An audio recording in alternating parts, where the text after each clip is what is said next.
Hi, welcome to Woo Wednesdays. I'm your hostess with the mostest, Mojo Medium, aka Susan Morrow Johnson. You'll find me on the web at mojomedium.com, and you can email me at mojomedium@gmail.com. It's all so easy.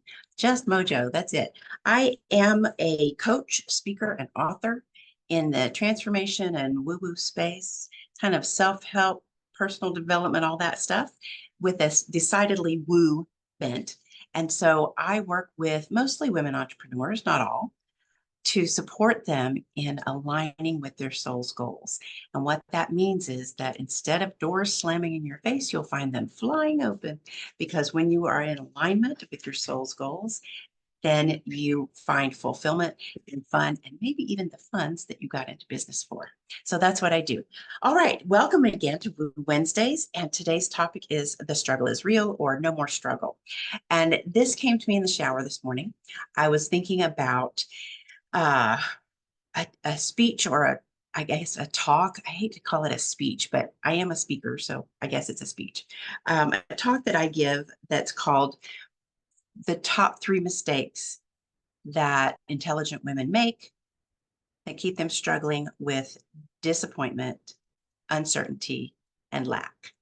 And so I know that all of those things are very common for, especially for women, but also for business owners.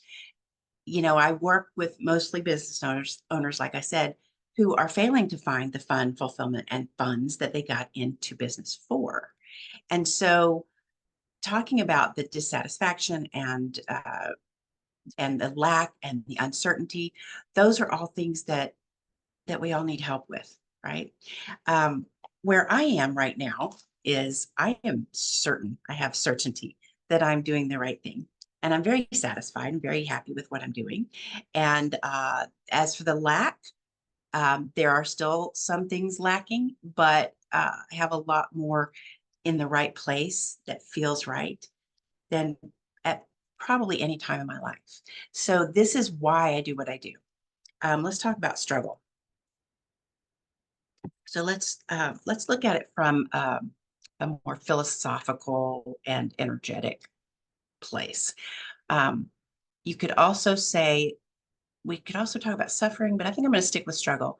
For one thing, in the culture of today, in the world today, hard work is really still regarded as a good thing. You know, work hard, play hard, and it's really hard for us to think that life could be really easy and things could come to us with ease.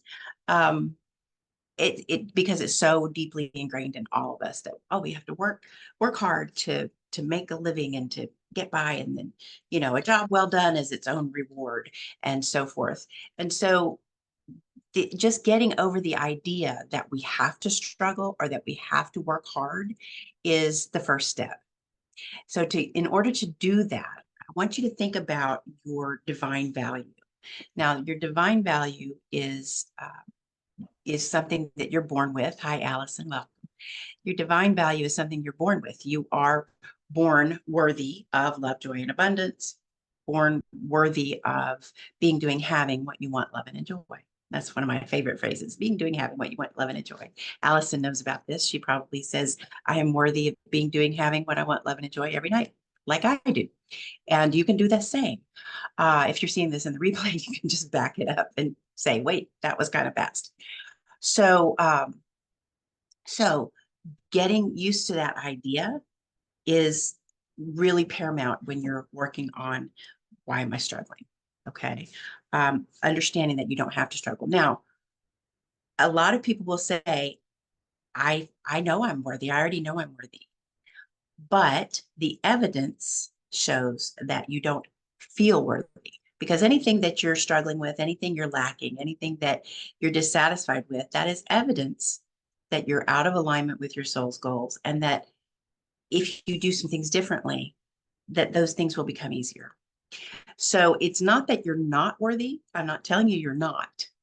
I'm telling you that you don't feel worthy of that thing. Whatever that is that you're lacking, you don't feel worthy of having. Whatever it is you're dissatisfied with, you don't feel worthy of. Whatever you're feeling uncertainty about, You don't feel worthy of certainty or worthy of clarity. Just certainty is pretty finite, right? But clarity is open and it's like, oh, now I see what I can do and what I need to do and what's going to be great for me and what's fun. So clarity more than certainty, I would say. So once we get to the point of saying, okay, I'm worthy of having what I want, love, and joy, that also means that you only have to work as hard as you want to. Now, I have to put this in, I have to interject this because um, a coach of mine talked about this one time. She said, we talk about things being easy. Oh, I just want it to be easy. I want money to be easy. I want making money to be easy. I want work to be easy. Blah, blah. But the truth is that while we don't have to struggle, we do enjoy reaping the rewards of something we've done. If everything came really easy to you, you'd probably be bored. I mean, imagine, an ancient Roman emperor lying on his velvet couch and being fed peeled grapes, and going, I'm bored. Let's get the lions and the Christians into the Colosseum, you know, right? So you'd be bored and you wouldn't really enjoy the fruits of what you were doing if everything came really easy. So then you have sort of the balance between struggle and ease. Less about I don't want to struggle anymore. I want it to be easy. And more about a balance.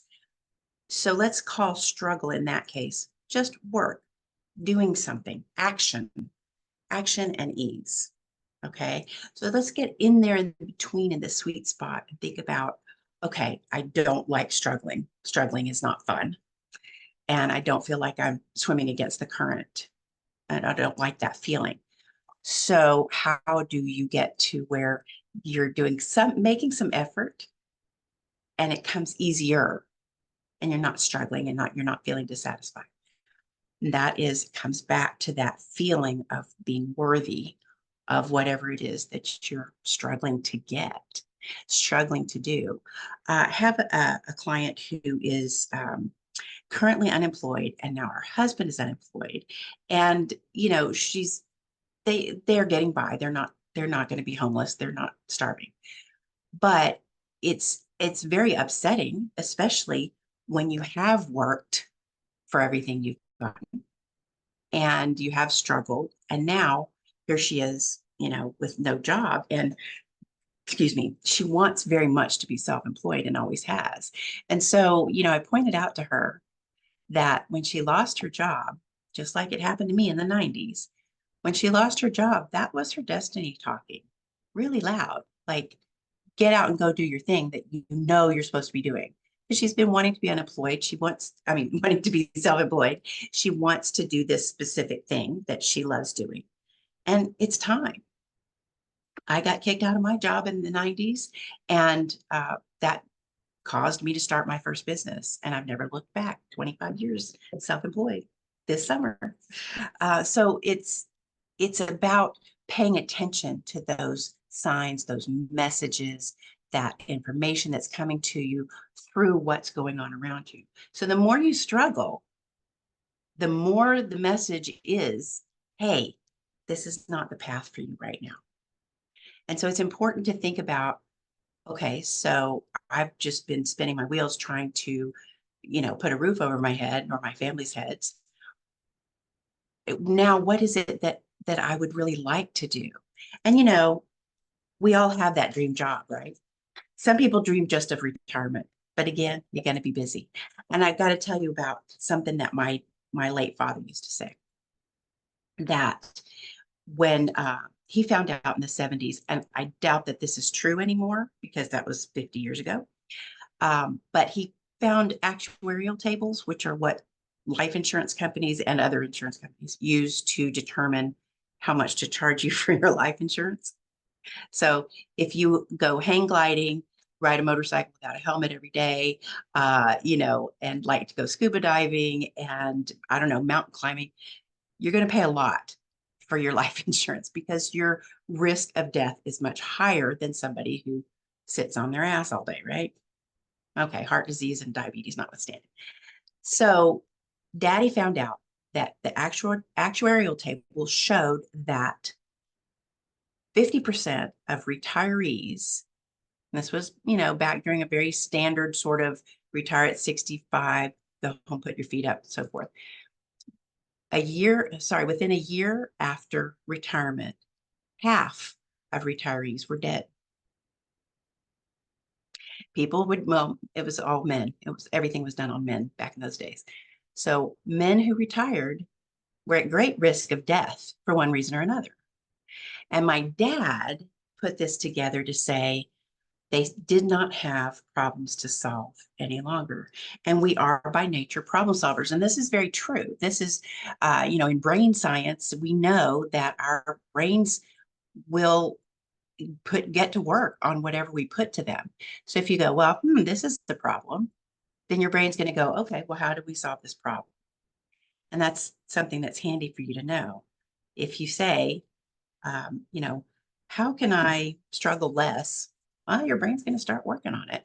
And it rolls around back there. And then your brain and the universe, which I call your Bruniverse, they start to vibrate in such a way that, whatever frequency your thoughts are putting out, subconsciously, unconsciously, that's going to align with the frequency of something around you, something in the ethers, something in the everything. And that energy starts to come and bring you solutions. That may not be solutions you like. You might lose your job. That's what happened to me. But I was definitely putting out the vibe when I lost my job that on some level that I needed to make a change.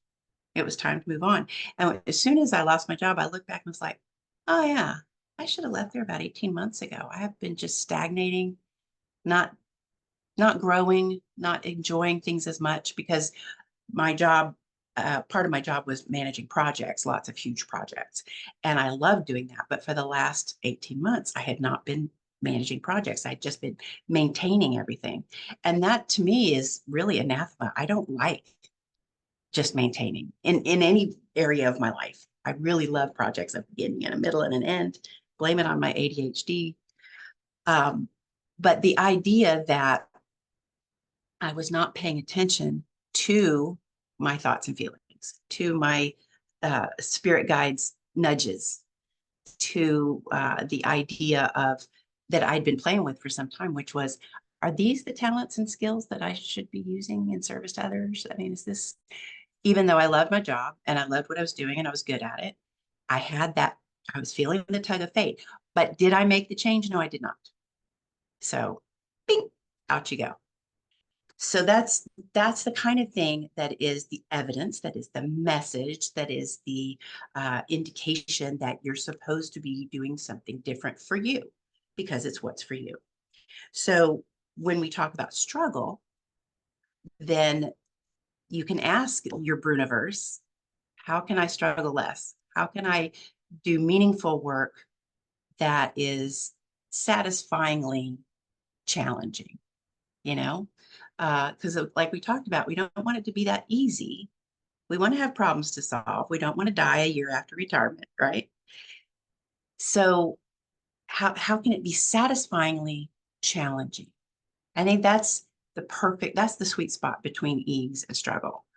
Satisfyingly challenging. I work the Sudoku puzzles a lot, and on Sundays I work the crossword. And that's what I will say is that, oh, this one was satisfyingly challenging, or it was challenging enough. It was just the right amount because I don't want to work a Sudoku puzzle that I can never figure out. I don't like that. It's frustrating. It's not fun. It makes me feel kind of like I'm not that bright, which I definitely am bright. So that's why I like satisfyingly challenging. And that's what your daily work should be. Whether you are a retiree and you're working in your garden, that should be satisfyingly challenging. Or whether you have a job or you're self-employed, the work you do on a daily basis should be satisfyingly challenging. So that's how you want to think about it. Go from struggle, not to super easy, everything's fine, except that it's boring, but to satisfyingly challenging.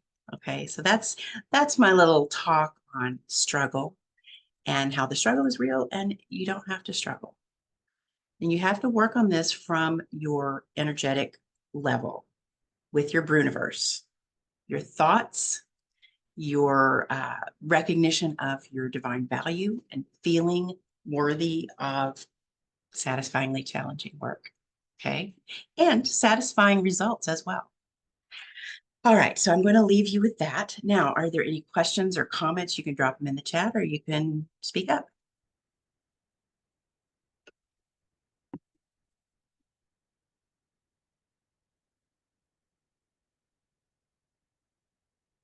Okay. So we don't have any questions or comments. Interesting. I must have been really thorough. You know, as a teacher and speaker and workshop leader, I do need to know that. If I'm telling you too much, I need to know that. And if I'm telling you like stuff that goes over your head, so you don't even know what questions to ask, I need to know that too. Allison, yes. Let's see what you've got to say. I'm going to try to articulate this the best way that I can. Sure. So, you know how they say like the universe always brings back situations, good or bad, to test your to see if like you're going to pass whatever this test is, right? And so when you're talking about like those spiritual nudges, right? So like you recognize them. Like, for example, everyone has been asking me, where is your coin? A challenge coin in the military. It's a tradition, right? It is a coin that you design, and normally you pass it along to individuals who do exceptionally well. You recognize them for their achievement. So it's like a little piece of you that goes with the individual. And so I'll send you the concept of mine in a separate email so you can see it. But Thank you. um, so everyone for like the last few months, everyone kept asking me, where's your coin? Where's your coin? Now that I got promoted. And I was like, well, I haven't thought about it. Right. And I kind of let it go because it's just something that I put in the back burner because I just don't have time to sit and draw the concept of what I want that coin to represent in me. Anyway, so it was like within the last 2 weeks, people, at work were talking about coins. We need to order more coins for the work center, or we need to design a new coin for this type of organization, or I need something with coins. And I was just like, is this my spirits telling me I need to do my coin? Like I need to make my coins, right? And so I sat down for like the last 2 days, 3 days, like really trying to build a concept on how I want this coin to look like. And so I think that is my way of my spirit. Now, and it has nothing to do with the spiritual aspect, this coin, right? Although I will incorporate a piece of the spiritual world in me in that coin, because that's just who I am. It represents me. But right.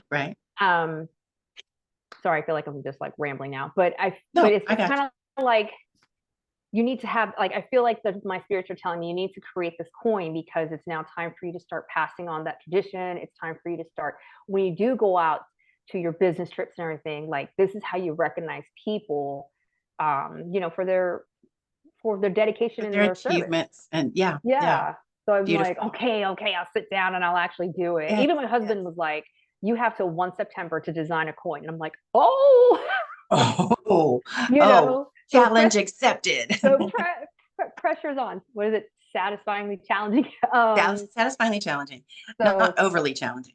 Okay, but yeah, so I think so these are there. You've got two good questions there. So first of all, I'm going to talk about your coin specifically. So yes, so that is. I always say that what comes to you comes from you. So on some level, your soul or spirit, your essence, your subconscious, your unconscious thoughts, or even your conscious thoughts, something is saying, I want to work on this coin.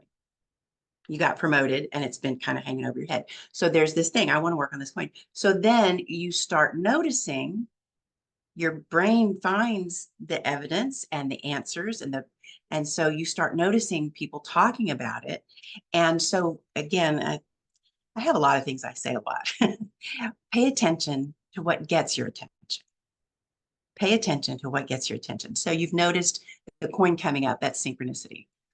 So you've noticed that a lot. And so, yeah, that is a message to you that really came from you in some way that's saying, yeah, it's time. I'm ready to work on this. Let's do it.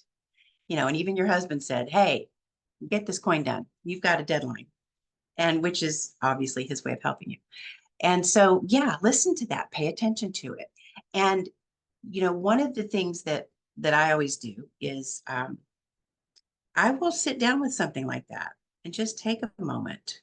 You don't even have to sit down really, but take a moment to go, okay, I call on my angels and guides and all those who have my best interests at heart, which is my favorite, another thing I say.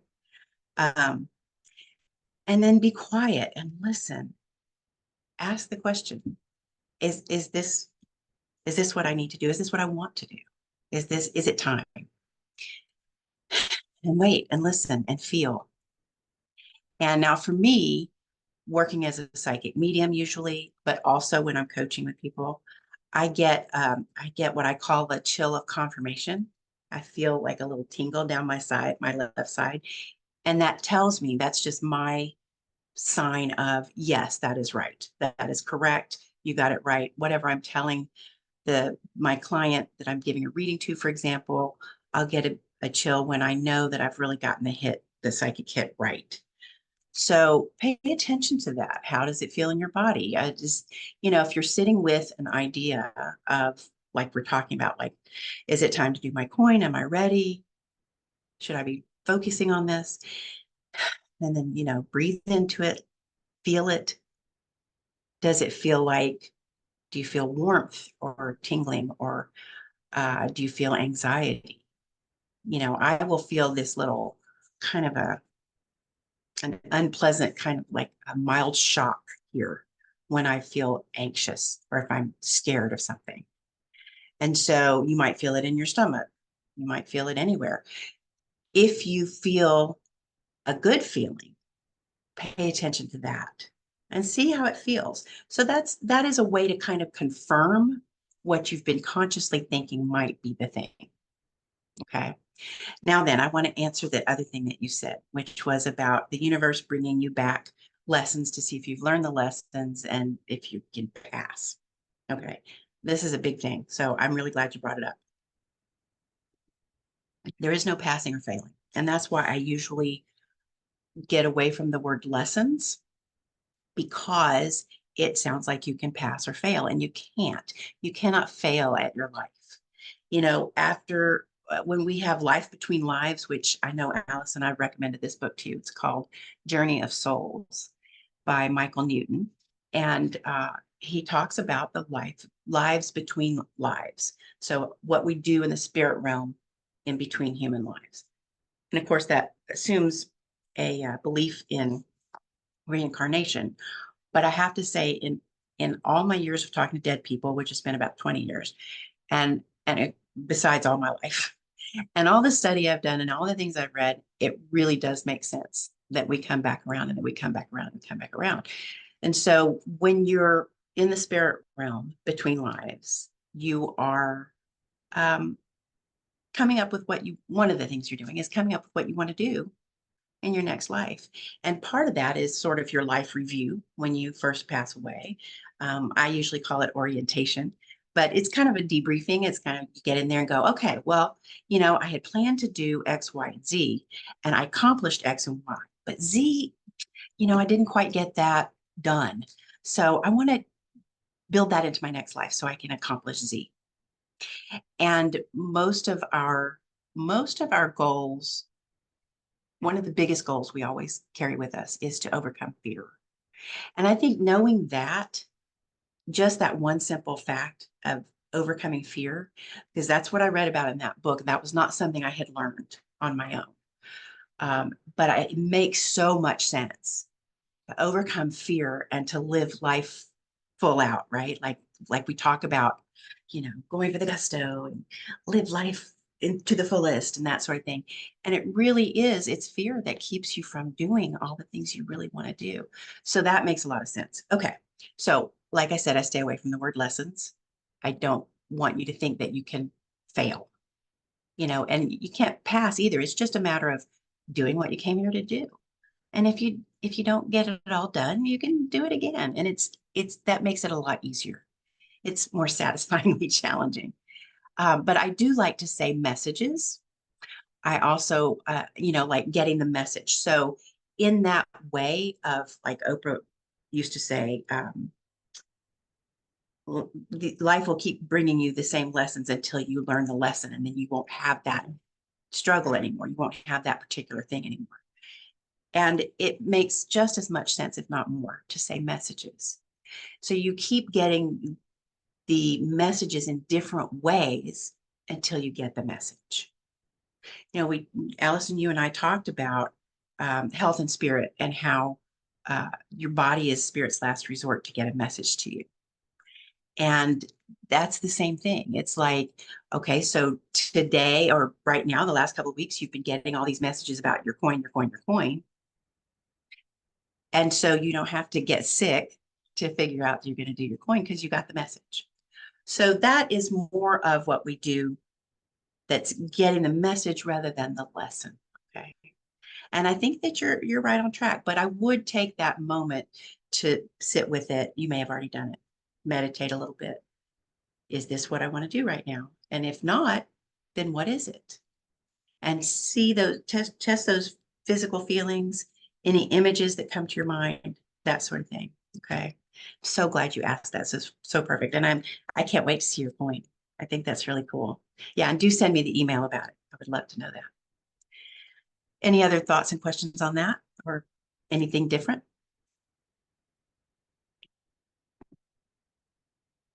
No? All right. Well, that's the hot seat coaching portion and the discussion portion of our program today. And it's we were probably going to run a little short today. I'd like to do that. One thing I really like to do on Wednesday is to draw a good news only card for you. Now, several years ago, many years ago, it's probably been, gosh, I know where I was. It had to have been 13, 14 years ago, maybe. I was guided to create these oracle cards because one too many one too many people had asked me, what bad thing do I need to be prepared for? What do I need to look out for coming down the road?